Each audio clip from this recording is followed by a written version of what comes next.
Burtucky, 5-3, versus the Bean, 4-4. Let's go. Any comments on Jake's season? He said he's been rolling right along, but for some reason, I don't think you can buy that. In the league post, yeah, he was the top vote getter to miss the playoffs. So evidently, people don't have faith in him. They're not buying into his team. No. Do you guys buy into it? Jake, I love you as a brother almost, but 80 points a game is not going to get you to the big dance. Yeah, true. If Brian Westbrook can come back and be healthy, well, that's a huge if, obviously. Oh, it's a huge one. But if he can come back and be healthy and get 10 or 15 carries a game, I can see Jake hanging on and making the playoffs. So he's out. All right. Well, here we go. Schaub versus Manning. Schaub is a very tough matchup, but both quarterbacks going up against each other in this matchup in actuality. So who do you guys take? Manning. Yeah. Okay. All right. I don't like Schaub against the pesky Indy D. They're a real cover, too. Yep.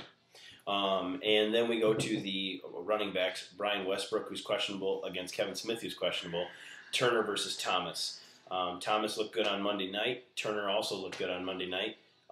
So it kind of comes up to the question marks. Who do you take there? On which side? Which running backs do you like, Mike? I think this is a wash, to be honest with you. I think Turner and Thomas are going to have good games against their respective teams. Okay. I guess I'd give it a little advantage to Westbrook. Okay. Because I think they're both going to play. Kevin Smith's just not going to do much in Seattle. Unfortunately, they're going to be behind. Yeah. Westbrook's going to get a few points probably. Steven, any thoughts? I'm also not a Kevin Smith guy. I don't think Pierre Thomas is going to have a good day. He might have an average day, but he's got Bell and Bush and me also taking carries from him. So I don't really love the Pierre Thomas play. I'm giving the edge, and a significant edge at that, to Burtucky with Turner, the main reason for that. All right.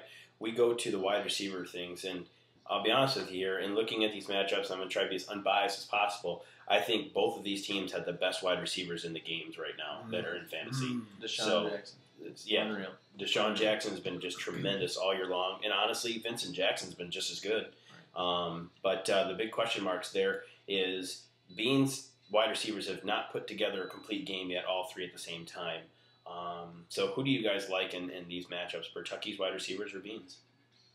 Steven? I'm taking the Jacksons. Okay. Even with Hoosh playing Detroit, you just don't really know exactly what you're getting there. But I'm laying my money on the Jacksons. Okay.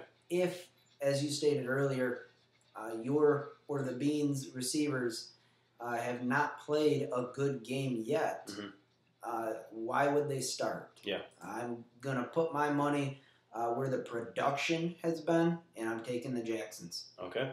All right. You? Agreed. I love Deshaun Jackson. He's going to have another huge game. All right. Let's go to the tight ends.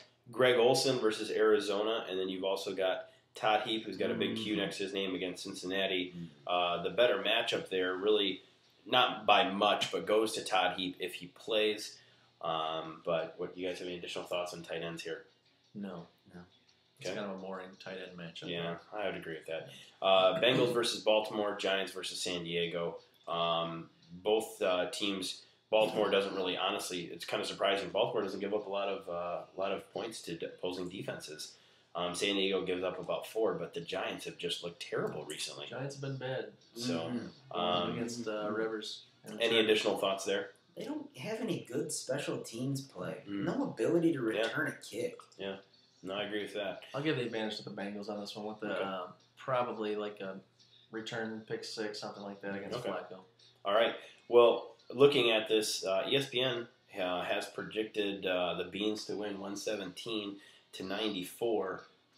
What do you guys think? ESPN's projections are, you know what? I agree with you. These things are absolutely terrible. I don't know how they decide on these numbers. They have Santana Moss getting 17 points this week. Well, they had them. But like I look at this game, and it looks like it should be opposite. Yeah. Maybe. Yeah. Have you seen the numbers that they gave to Reggie Bush this week? No. Oh, he's like, I think he's got 16 or 17 points they expect him to get or something like that. Oh, it's just ridiculous. It's crazy. Yeah. They must have pushed the wrong button. They must have what? Pushed. Push. All right.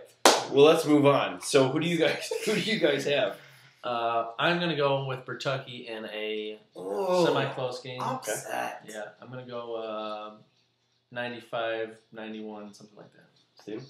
I'm going to take the Columbia's finest Boehner. I'm going to call you out on that. Why? Because you picked it, the Burtucky, every single category. That is true, category-wise. But I like Randy Moss against Miami.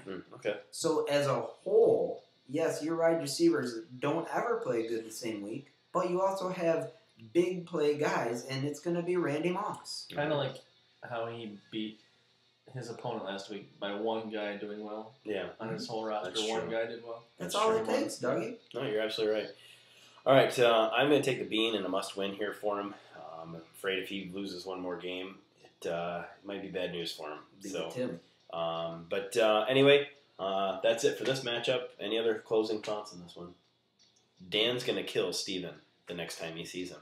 Go Burtucky. Bring it.